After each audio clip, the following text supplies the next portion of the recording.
In this video, I'm going to show you how to fix YouTube comments not showing up. So please watch the video until the end and follow this tutorial step by step to avoid making mistakes. So the first thing we want to do is to make sure that our YouTube application is up to date. So we want to go to the Play Store or in the App Store. So from here, we want to search YouTube and make sure that there is no update button and that tells you that your YouTube application is up to date. So now let's open our YouTube application. So from here, if you can't see the comments, what we can do is to go tap on our profile icon here in the upper right side of the screen.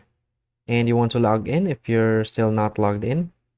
And from here, you want to tap on settings. Now in this settings menu, we want to go tap on general. And you want to scroll a little bit down and make sure that the restricted mode is disabled.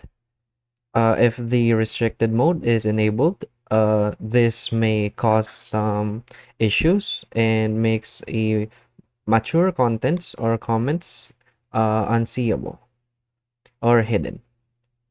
So the next thing we can do is to reinstall our YouTube application. So that's all the method I am showing you. If you find this video helpful, please hit like and subscribe. Thanks.